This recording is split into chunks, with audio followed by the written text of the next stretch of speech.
जय जगन्नाथ, जय श्री श्याम। क्रांति उड़ीसा मीडिया में आपका स्वागत है। मैं हूं नंद किशोर जोशी। सभी दर्शकों से अनुरोध है, कृपया इस चैनल को लाइक करें, शेयर करें, सब्सक्राइब करें एवं बेल बटन अवश्य दबाएं, जिससे आने वाली वीडियो की नोटिफिकेशन आपको मिलती रहे।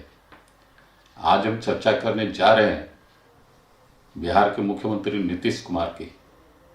नीतीश कुमार पर अभी बहुत सारी चर्चाएं अभी सुर्खियों में हैं और नीतीश कुमार जो हैं उन्होंने प्रधानमंत्री मोदी का दरवाजा एक बार फिर से खटखटाया है। ये हमारी आज की थंबनेल है और टाइटल है, नीतीश न घर के रहे न घाट के। इसी पर आज हम चर्चा करने जा रहे हैं।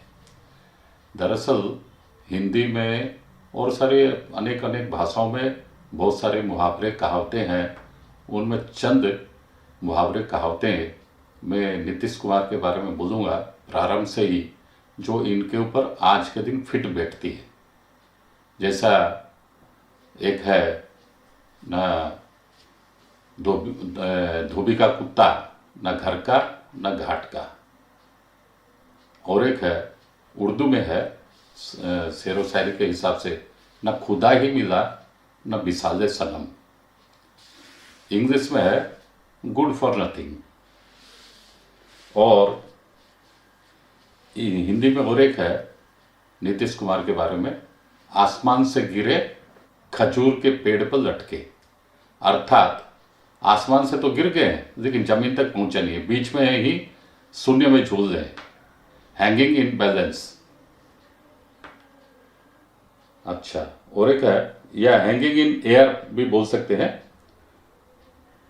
उड़िया में एक कहावत है, उसके ऊपर भी मैं बोलूँगा, नीतीश तो कौन कलू ना एकुलरो हलू ना सेकुलरो हलू।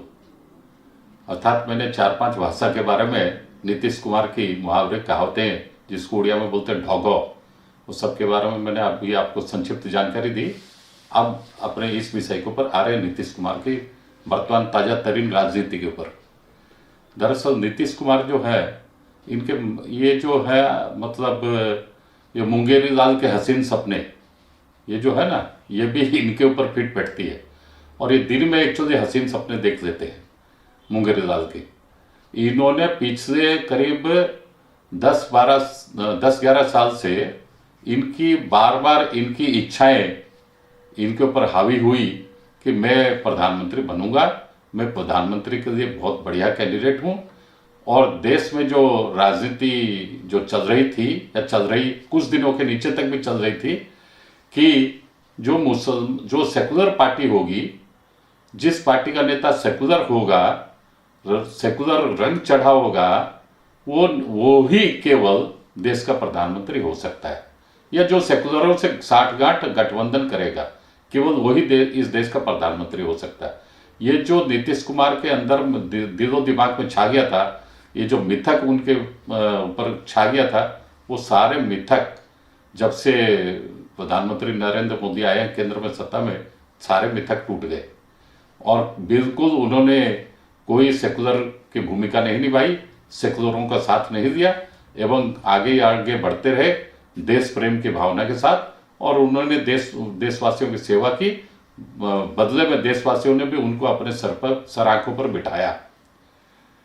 लेकिन नीतीश कुमार जो है वो बहुत सातिर धूर्त आदमी होते हुए भी वो लेकिन हवा का रुख समझ नहीं सके, हवा के रुख को पकड़ नहीं सके, और वह हवा के विपरीत दिशा में चले पिछले करीब 10-11 साल से। अब मैं बताऊं, उन्हीं की राज्य की एक बड़ी नेत्री थी किसी जमाने में, उनका नाम है तारकेश्वरी सिन्हा। उनका ऐसे ही हवा के विपरीत गति में चलते हुए उनका करियर खत्म हो गया। आज वो तारकेश्वरी सिन्हा वो जिंदा है कि परलोक गमन कर गई है, कोई नहीं जानते। और राजनीतिक करियर तो उनका कभी से चौपट हो गया था। वो जब मोरारजी देसाई, कामराज नादर इत्यादि जो कांग्रेस ओ बनाए थे और इंदिरा गांधी कांग्रेस आर बनाई थी, मतलब मैं 1969 से बात बोल रहा हूँ, जब कांग्रेस का विभाजन हुआ था, तब ये तारकेश्वरी सिन्हा हमेशा बिहार से, ये तो एक बार सांसद रही थी और शायद केंद्र में भी मंत्री रही, तो वो हमेशा हवा की विपरीत गति में ही पार्टियां ज्वाइन करती रही, कभी इसमें कभी उसमें, लेकिन हमेशा हवा की विपरीत गति में। और आलम यह हुआ कि 3 बार 4 बार लगातार इधर उधर होते होते हारते हारते एकदम राजनीति के मैदान से आउट। और अभी वो मैडम, वो मोहतरमा कहाँ है, इस दुनिया में है कि ऊपर की दुनिया में, कोई नहीं जानते। बस उससे थोड़ी सी बेहतर स्थिति में है ये नीतीश कुमार। ये कैसे कैसे क्या भगवान की इनके ऊपर शायद कृपा रही होगी, तो इसलिए इनकी इतनी घनघोर ज्यादा बेइज्जती नहीं हुई जितनी, या इतनी ज्यादा भी ये अपमानित नहीं हुए, या इतनी ज्यादा भी ये मतलब लोगों की नजरों में नहीं गिरे जितनी वो तारकेश्वरी सिन्हा, वो भी बिहार से ही थी, जिनका मैंने अभी एग्जाम्पल आपको दिया। ये क्या कि इनके मन में तमन्ना रही बहुत 2012-13 से ही कि एनडीए का जब शासन आएगा, अटल बिहारी वाजपेयी जी तो रिटायर हो गए थे उस समय राजनीति से, घर में ही बैठ गए थे, तो एनडीए का जब फिर से शासन कभी आएगा तो मैं ही सबसे बड़ा सीनियर नेता हूं एनडीए में और मैं ही प्रधानमंत्री के पद का उम्मीदवार भी बनूंगा। ये इनके मन में अच्छी तरह से घर कर गई थी। और 2013 में जैसे ही नरेंद्र मोदी का नाम अनाउंसमेंट की मीडिया में खबर आ गई थी कि वो प्रधानमंत्री पद के उम्मीदवार होंगे बीजेपी की तरफ से और एनडीए की तरफ से, उसके पहले भी सुगबुगाहट मीडिया में आ गई थी। अनाउंसमेंट की घोषणा होने के पहले उसी समय से नीतीश कुमार ने नरेंद्र मोदी का प्रधानमंत्री पद का एनडीए में रहते हुए विरोध किया था और अंततः वो एनडीए के विरोध में चले गए थे 2014 के लोकसभा चुनाव के पहले।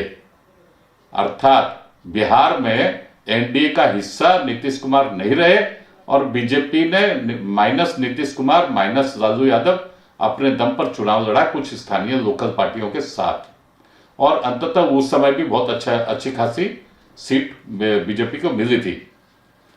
और उसके बाद साल 2 साल 3 साल के बाद इन्होंने फिर बीजेपी का दामन थामा और एक बार फिर बीजेपी के साथ में गठबंधन किया, सरकार भी बनाई, लोकसभा का चुनाव भी लड़ा और लास्ट में उसमें पिछले बार 37 सीट 40 में से बिहार में एनडीए को मिली, उसमें 16 सीट तो इनके सांसद जीते हैं, बाकी शायद 21 इनके या 22 हो गए बीजेपी के और 2-3 और भी हैं, 20 करीब हैं बीजेपी के।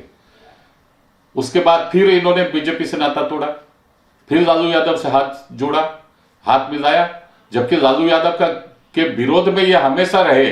लेकिन देखिए मतलब अपनी सुविधा की राजनीति, स्वार्थ पर की राजनीति, फिर उन्होंने लालू यादव को तो इन्होंने बोला था जंगल राज चला रहे, फिर वही जंगल राज या जंगली राज वाले के साथ में इन्होंने हाथ मिलाया और बीजेपी को छोड़ा, फिर उनके साथ में मिलकर गठबंधन के महागठबंधन नाम दिए, महागठबंधन की सरकार बनाई, फिर उनका फिर साथ छोड़ा, फिर एनडीए में आए, फिर बीजेपी के साथ हाथ मिलाए, फिर बीजेपी को छोड़े, फिर लालू के साथ उनके लालू के पुत्र के साथ हाथ मिलाए। आज लालू के पुत्र के साथ में वो तो deputy chief minister Tejashwi Yadav नौवीं फेल और ये इंजीनियर है, पढ़ाई से ये इंजीनियर है और इंजीनियर होके ये वहां मुख्यमंत्री है, और 9वां फेल जो है वो वहां पर उप मुख्यमंत्री है, और 5वां फेल वहां का स्वास्थ्य मंत्री है तेज प्रताप यादव।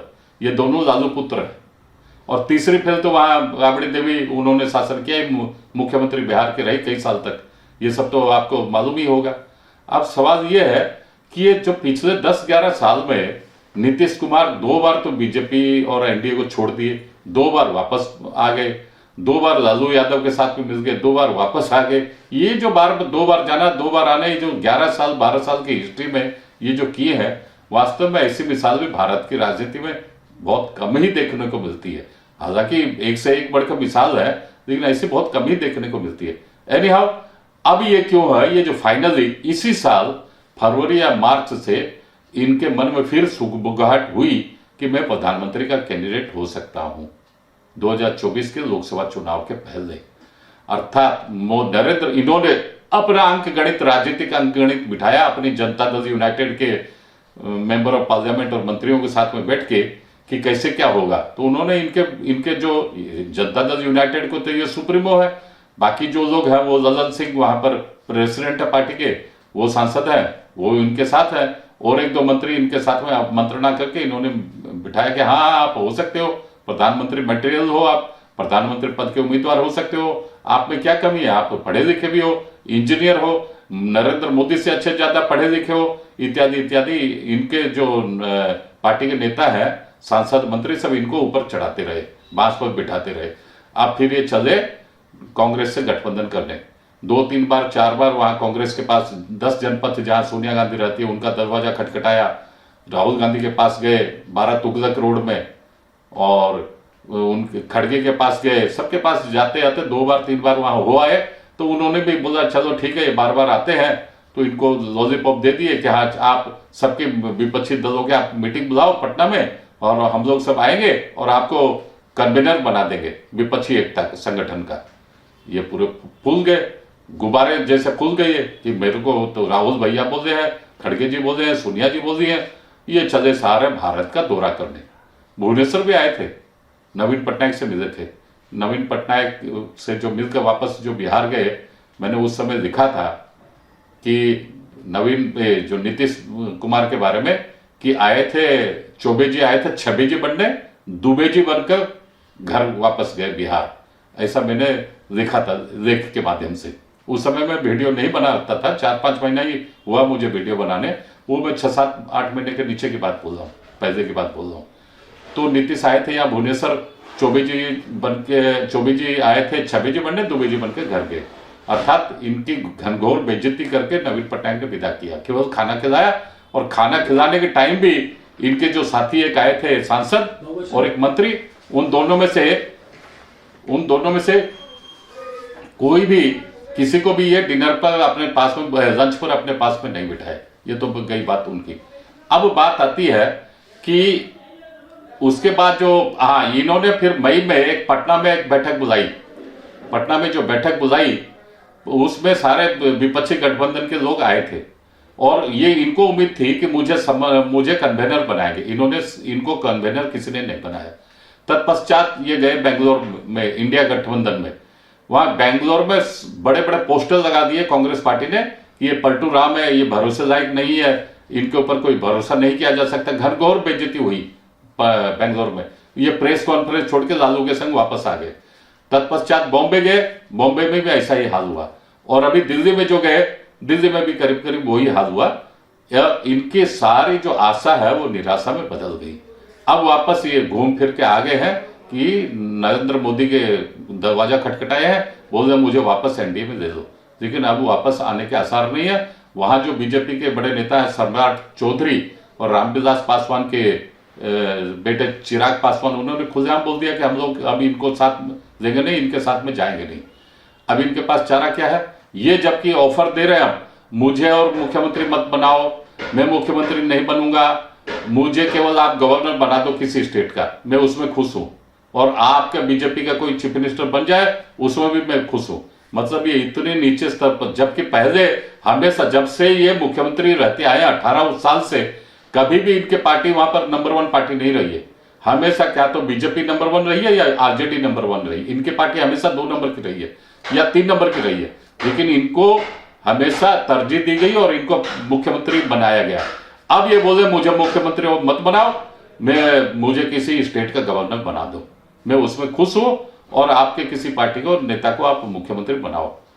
मतलब कितने नीचे स्तर तक ये चले गए हैं और कितनी स्वार्थपरता की राजनीति ये खेल रहे हैं। भारत की जनता सब देख रही है, बिहार की जनता भी सब देख रही है।